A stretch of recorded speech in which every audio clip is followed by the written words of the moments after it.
ذہنی बीमारियों में डिप्रेशन वो बीमारी है जो पूरी दुनिया में पाई जाती है और 60% लोगों को जिंदगी के किसी ना किसी हिस्से में डिप्रेशन जरूर होता है।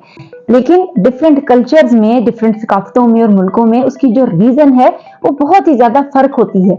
होने को तो ये अफ्रीका के ट्राइब्स से लेकर अमेरिका, कनाडा, ऑस्ट्रेलिया और जापान जैसे तरक्की याफ्ता मुल्कों में भी डिप्रेशन पाया जाता है, लेकिन उनके रीजंस फर्क हैं। बल्कि शायद जो तरक्की याफ्ता ममालिक हैं उनमें डिप्रेशन के रेट्स भी ज्यादा हैं, लेकिन हमारे मुल्क पाकिस्तान में जो सबसे ज्यादा रीजन है डिप्रेशन की कि हर एक बंदा बहुत ही उकताया हुआ नजर आता है, आपको बड़ा परेशान नजर आता है। तो मेन जो इशू आता है वो आती है फैमिली कॉन्फ्लिक्ट्स, यानी जो खानदान है इनकी आपस में चपकलिश, मियाँ और बीवी की नहीं बनती, सास और बहू की नहीं बनती, नंद और भाभियों की नहीं बनती, और ये पूरा मुआशरा इस चीज से असरअंदाज होता है और मफलूज होता है। और उससे भी जब हम पीछे डायसेक्ट करते हैं तो हमें ये नजर आता है कि जो इकोनॉमिक डिप्रेशन है, यानी माशरती और मौशी नाहमवारियां, वो उससे भी बड़ी वजह है कि लोगों की जब जरूरियातें जिंदगी पूरी नहीं होती और अफरादे खाना एक दूसरे को ब्लेम करना शुरू कर देते हैं कि उसने मेरा हक खाया है, और एक को लगता है नहीं ये मुझे काम ज्यादा करना पड़ रहा है और मुझे मेरा हक नहीं मिल रहा, तो हर एक को ये फिक्र लाहक होती है कि मुझे मेरा हक नहीं मिल रहा। ये इकोनॉमिक डिप्रेशन इस तरह से है कि चूंकि सबको आगे बढ़ने के मौके नहीं मिल रहे, रोजगार के मौके नहीं मिल रहे, उनको सफिशिएंट रुपया नहीं मिल रहा जिससे वो अपनी जरूरियात पूरी कर सकें या अपनी बहुत सी ख्वाहिशात पूरी कर सकें। तो इस हवाले से जो थेरेपीज आती हैं पाकिस्तान के अंदर, बहुत सी थेरेपीज जिनके ऊपर पूरी दुनिया में काम होता है। कॉग्निटिव बिहेवियर थेरेपी है, अपने जहन को अच्छा रखें, पॉजिटिव सोचें, अपने बिहेवियर को पॉजिटिव रखें। तो इनमें से बहुत सी चीजें स्टिल हमारे मुल्क में अप्लाई नहीं हो पाती हैं, और इससे मिलते जुलते किसी के भी अगर हालात हैं उसको ये कहें भाई अच्छा सोचो, तो वो अच्छा सोच के क्या बिजली का बिल अदा हो जाएगा, या फिर बिहेवियर चेंज या एक्स्ट्रा जॉब करने से भी मसले हल नहीं हो रहे हैं, क्योंकि उससे भी पीछे प्रॉब्लम है ना, रूट काज प्रॉब्लम है, गवर्नमेंट्स में प्रॉब्लम है, पॉलिसीज में प्रॉब्लम है। तो वो प्रॉब्लम एग्जिस्ट ही इन्वायरमेंट में कर रहा है ना, एक्सटर्नल प्रेशर, एक्सटर्नल स्ट्रेसर्स हैं जो कि फ्रस्ट्रेट कर रहे हैं, और उससे स्ट्रेस इंक्रीज हो रही है और डिप्रेशन इंक्रीज हो रहा है। तो ऐसे में जो कन्वेंशनल थेरेपीज हैं या कन्वेंशनल हेल्प है ना, वो हमारे लिए सफिशिएंट नहीं होती है। तो जो साइकोलॉजिस्ट हैं उनका सबसे पहला काम तो ये है कि लोगों को लिसनिंग ईयर प्रोवाइड करें, अगर बल्कि हम सब ये कर सकते हैं कि एक दूसरे को सुनने वाले बने। कुरान से जब हम हदायत लेते हैं कि ऐसी सिचुएशंस जहां पर नागुज़ीर हालात हैं और ऐसे हालात हैं जिनको हम बदल नहीं पा रहे हैं, तो हमें उसमें क्या करना चाहिए, हम उसमें किस तरह एक्ट कर सकते हैं कि हम सरवाइव कर सकें और हमारी मेंटल हेल्थ भी इंटैक्ट रह सके। जैसा कि सूरह बकरा की आयत नंबर 155 में है, और हम किसी ना किसी तरह तुम्हारी आजमाइश जरूर करेंगे, दुश्मन के डर से, भूख प्यास से, माल और जान और फलों की कमी से। ये यानी आजमाइशों की देखें कितनी है। दुश्मन हम पे अटैक करेगा, यानी किसी भी इंटरनल एक्सटर्नल दुश्मन कुछ भी हो सकता है। भूख और प्यास से कि हमारे पास खाना नहीं रहेगा, हमारी जानो माल को खतरा होगा, और फलों की कमी। अब ये वो आम और स्ट्रॉबेरी नहीं है, बल्कि फल कोई भी चीज है जिसको आप नशोनुमा दी है, आपने उसको सेंचा है, उसको पानी दिया है, खाद दी है, और जब उसको खाने का वक्त आया है तो वो फल नहीं मिला, यानी जवान औलाद का चले जाना, सहारों का छिन जाना, या फिर आपने कहीं इन्वेस्टमेंट की हुई थी और वो इन्वेस्टमेंट डूब गई, आपको लग रहा था कि अभी ये होगा, अभी मुझे पैसे मिलेंगे। आपने एक बिल्डिंग खड़ी की थी, अब किराए पे देने वाले थे, उससे पहले जलजला आ गया या फिर वो किसी वजह से डैमेज हो गई और वो आपको नहीं मिल पाई, नुकसान हो गया ना। आपने पैसे जोड़कर गाड़ी ली थी कि मैं ये इसको चलाऊंगा, टैक्सी वगैरह पे चलाऊंगा, और वो गाड़ी चोरी हो गई। ये सब फलों की कमी आएगी ना। तो ये हमारी आजमाइशें हैं। पहली चीज तो हमें ये डिक्लेयर हुई, उसके बाद इस सारी चीजों का रेफरेंस बनेगा ना, ये थेरेपी है हमारे लिए, और फिर हम इसका इलाज भी देखते हैं। 214 में है कि क्या तुम ये गुमान किए बैठे हो कि जन्नत में चले जाओगे, हालांकि अब तक तुम पर वो हालात नहीं आए जो तुमसे अगले लोगों पर आए थे। उन्हें बीमारियां और मुसीबतें पहुंची और वो यहां तक झंझोड़े गए कि रसूल और उसके साथ के ईमान वाले कहने लगे अल्लाह की मदद कब आएगी। यानी कि क्या आई आजमाइश, क्या है, बीमारियां, लंबी बीमारी लग गई है और मुसीबत आन पहुंची है। कोई ऐसी चीज जो एकदम अच्छे हालात थे और उसके अंदर कोई चीज ऐड हुई है जो हमें पसंद नहीं आ रही है, कोई नेगेटिव रेनफोर्समेंट आ गई है हमारी लाइफ में, एवर्सिव कंडीशन आ गई है, एवर्सिव स्टिम्युलेशन ऑन हो गई है हमारी लाइफ में। अच्छा, इसके साथ हम एक और देखते हैं, आल इमरान में आयत नंबर 14 में है, मरगूब चीजों की मोहब्बत लोगों के लिए मुज़य्यन कर दी गई, जैसे औरतें, बेटे, सोने और चांदी के जमा किए हुए खजाने, शानदार घोड़े और चौपाए और खेती, और ये दुनिया जिंदगी का सामान। अब मुज़य्यन करने का क्या मतलब है कि हमारे दिल में विश पैदा होगी कि हम ये सारी चीजें हमें मिलें, ये सारी चीजें हमें हासिल हों। तो ये हमारी यानी डिफरेंट कंडीशंस हैं जहां पर आजमाइश है, या जो हमारी प्रॉब्लम्स है, रियल प्रॉब्लम्स, सारी प्रॉब्लम्स इसके अंदर कैप्चर हुई हैं हमें दुनिया में। जो डिफरेंट किस्म की प्रॉब्लम्स आती हैं वो कौन कौन सी हैं। बस तुम्हें गम पर गम पहुंचा ताकि तुम फौजशुदा चीजों पर गमगीन ना हो और ना पहुंचने वाली तकलीफ पर उदास हो। इस आयत का जो कॉन्टेक्स्ट है वो बेशक गज़वा उहद से रिलेटेड था कि मुसलमान फतह के उनकी फतह शिकस्त में बदली। ये हम एक्सक्लूसिवली इस टाइम पर थेरेपी की बात कर रहे हैं, साइकोलॉजिकल हेल्प की, जो ऐसे नागुज़ीर और नामुसाइद हालात में हमें दरपेश है। अब ये जिस तरह आयत है सूरह आल इमरान की, ये भी ऐसे ही नामुसाइद हालात थे कि एक जीती हुई जंग मुसलमान हार गए थे। एक फल था जो पका हुआ था, मिलने वाला था, और वो जाया हो गया, यानी जंग जीती हुई हार गए और वो जो मेहनत की हुई थी वो जाया हो गई। हमारी मेहनतें अकारत चली जाती हैं ना, यही इसका बैकग्राउंड है और कॉन्टेक्स्ट है इस सारी आयात का। हम अगर तसलसल बनाएं, अब ये तो हो गई हमारी प्रॉब्लम्स कि ऐसे हालात में हम कैसे एक्ट करें। अब इसके सोल्यूशंस क्या हैं हमारे पास, सोल्यूशंस भी हम यहीं से आते हैं। अब आयत नंबर 155 में जिसमें कहा था कि आजमाइश होगी भूख से और दुश्मन के डर से और जानो माल और फलों की कमी से, तो उसमें जो सोल्यूशन आया है वो है सबर। ठीक है, सबर का लफ्ज यूज हुआ। आगे चलते हैं, जो आयत नंबर थी 214 सूरह बकरा में ही, कि जिसमें कहा है कि जन्नत में नहीं जा सकते यहां तक कि नामुसाइद हालात पेश आए और उनको बंदा खंदा पेशानी से झेले।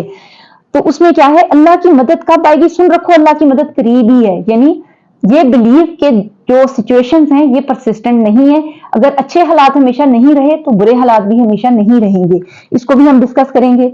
तीसरी जो चीज है सूरह आल इमरान में मरगूब चीजों की मोहब्बत, कि दरअसल वो चीजें जो टेम्परेरी टेम्पटेशंस हैं वो हमारे लिए इंपॉर्टेंट हो जाती हैं और हम लॉन्ग टर्म गोल्स को डिसाइड नहीं करते। हमारी जो अचीवमेंट्स हैं कि शॉर्ट टर्म गोल्स पर बेस हुआ करती हैं। ये थेरेपी में भी काम आएगी। और सबसे लास्ट में जो सबसे एक है कि जब मुसलमान अहद की जंग हार गए और जो गम पर गम उनको मिला कि हम जीती हुई जंग हार गए हैं, हमने रसूल पाक सल्लल्लाहु अलैहि वसल्लम की नाफरमानी की है, जगह छोड़ दी, रसूल पाक सल्लल्लाहु अलैहि वसल्लम को तकलीफ भी पहुंची, उनके दंदाने मुबारक शहीद हुए, तो मुसलमानों को बहुत ही गम लगाना जो अहले ईमान थे। फिर उनके लिए क्या था, इस गम के बाद तुम पर अमल नाज़िल फरमाया और तुम में से एक जमात को अमन की नींद आने लगी, स्लीप, सोना। अब ये सारे पॉइंट्स मैं इसमें से लेकर के आपको एक्सप्लेन करती हूँ कि ये थेरेपी कैसी है हमारे लिए ऐसे टाइम्स के अंदर कि जिनको हम बदल नहीं सकते हैं।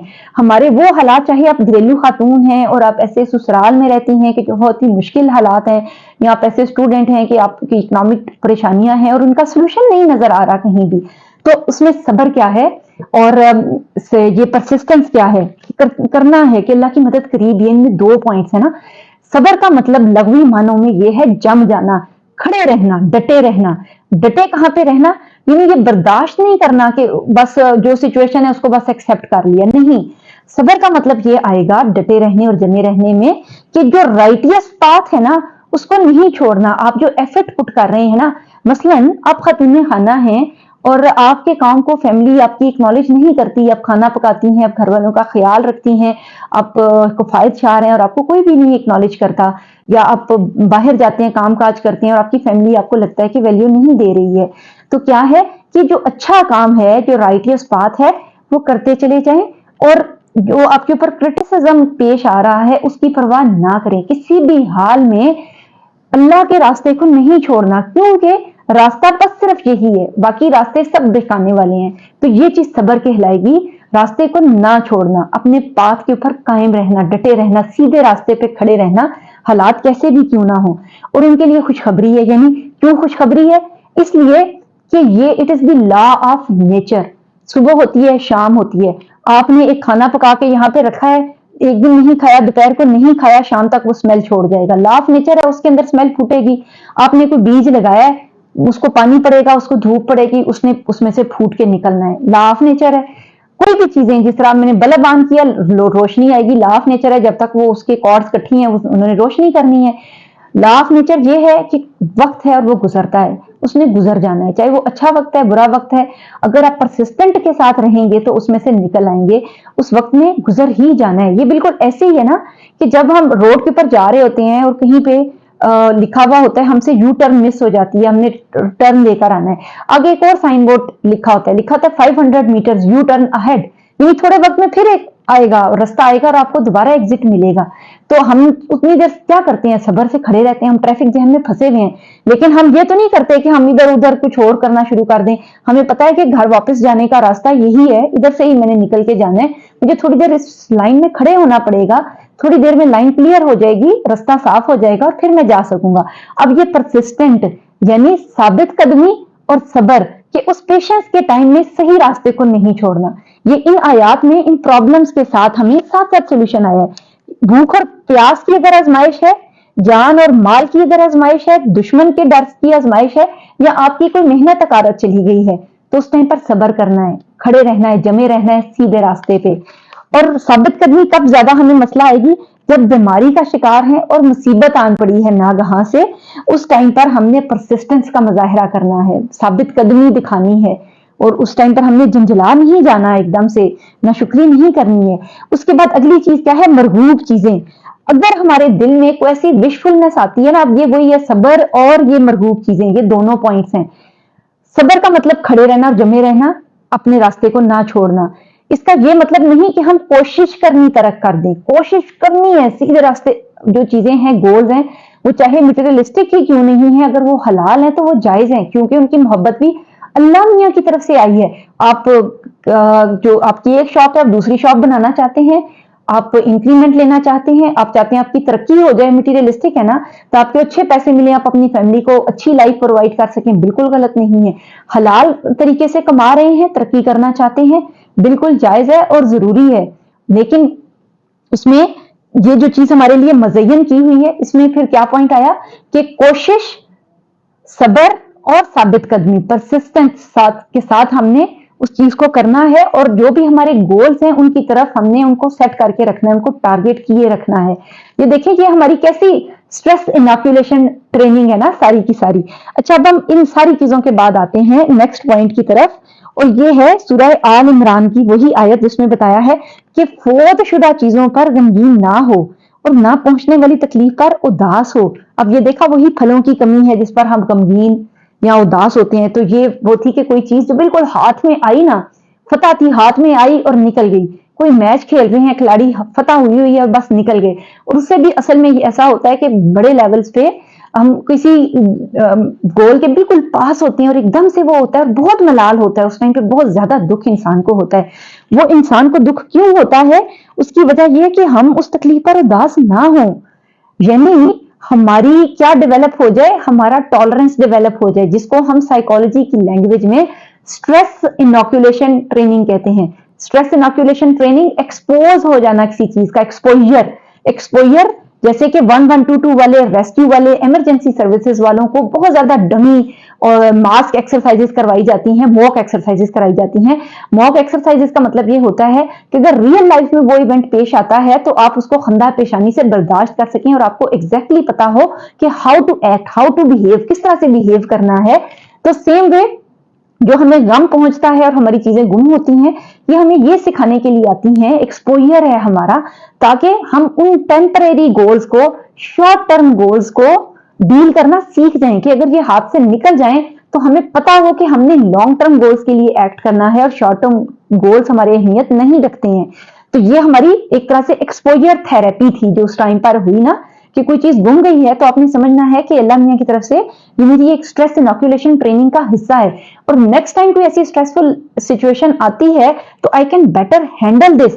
अगर किसी चीज ने, किसी इवेंट ने, किसी सानहे ने, किसी ट्रॉमा ने, किसी ट्रेजिडी ने आपको इस काबिल नहीं बनाया कि आप उस ट्रेजिडी को ज्यादा बेहतर तरीके से डील कर सकते हो, और कोई और इस बंदा इस सिचुएशन में हो तो आप उसकी हेल्प कर सकते हो, तो इसका मतलब है कि आप राइटियस पाथ पे नहीं है। आपने सबर, साबित कदमी और पेशेंस जिसकी हम पीछे बात कर रहे हैं, और टारगेट गोल सेटिंग, आपने इसके ऊपर काम नहीं किया हुआ ना, तभी आपको एक्सपोजर के जो थेरेपी है वो आपके ऊपर काम नहीं कर पा रही है। तो ये सारी चीजें अलाइंड है। लेकिन अगर किसी ऐसी सिचुएशन में आपने इन सारी चीजों को का दामन नहीं छोड़ा और आपने अपने राइटियस पाथ को, साबित कदमी को और अपनी टारगेट सेटिंग को, लॉन्ग टर्म गोल्स को अहमियत दी है, तो आपको गम लगेगा, थोड़ी देर ठोकर लगेगी, लेकिन आप जल्दी संभल जाएंगे और आप ये भी जान पाएंगे कि दूसरे लोग ऐसी सिचुएशन में कैसा महसूस करते हैं। अच्छा, इसके साथ जो अगली मैंने बताया था ना कि बड़ी इंपॉर्टेंट बात है, वो ये है कि अमन नाजिल फरमाया और एक जमात को नींद आने लगी। डिप्रेशन के टाइम में sleep disturbance is one of the major causes, जो बहुत से फिजियोलॉजिकल सिम्टम्स को बाद में ट्रिगर करती है। हमारी बहुत सी फिजियोलॉजी डिस्टर्ब होना शुरू हो जाती है जब हमारी नींद नहीं पूरी हुई होती। तो मेनली जब हम अल्लाह को याद करेंगे, जिक्र करेंगे, हमें एक रूहानी थकावट महसूस होगी। कोई भी जिक्र अस्कार करते हैं, इबादत करते हैं, यकसुई करते हैं, तो आपको थकन महसूस होगी और आपको नींद आने लगेगी। नींद का आना डिप्रेशन में रिलीव करने के लिए बड़ा सख्त जरूरी है। तो सम टाइम जो टैबलेट्स हैं वो भी यही काम कर रही होती हैं कि एक जो स्लीप अवेक पैटर्न है पेशेंट का, उसको ठीक किया जाए और उसको उसकी तरफ काम किया जाए। अब ये देखें कि जो हमारी मॉडर्न डे साइकोलॉजी की थेरेपीज हैं, सीबीटी, कॉग्निटिव बिहेवियर थेरेपी, वो एग्जैक्टली इन फिनोमिनास पे काम करती है। स्ट्रेस इनोकुलेशन ट्रेनिंग में एक्सपोजर थेरेपी उसका मेन पिलर हुआ करता है कि एक्सपोज करना स्ट्रेसफुल सिचुएशन से जो कि पेश आने वाली है। तो ये सारी चीजें हमारी इस ट्रेनिंग का हिस्सा होती हैं। तो हम जो साइकोलॉजिस्ट हैं, हम अगर एक थेरेप्यूटिक एक किताब के तौर पर भी कुरान पाक को पढ़ते हैं ना, जैसे कहते हैं कुरान पाक से सबको वो मिलता है जो जिसको वो हासिल करना चाहते हैं। तो जब मैं इसको इस रेफरेंस से पढ़ रही हूँ तो मुझे बहुत से ऐसे पॉइंट्स नजर आते हैं कि जो कि इंसान की बनाई हुई थेरेपीज में मिसिंग है, लेकिन अल्लाह की किताब में जो इल्हामी किताब है और अल्लाह की तरफ से नाजिल हुई है, इसके अंदर उन सारे प्रॉब्लम्स का इलाज मौजूद है। तो उम्मीद है कि हमारी ये जो इकोनॉमिक डिप्रेशन के हालात हैं, जो रियल हैं, जो प्रॉब्लम से रिलेटेड हैं और जिनका जो सोल्यूशन है वो भी हमारे जहन में नहीं आता, इसकी को डील करने के लिए भी हम कुरान से मदद लें।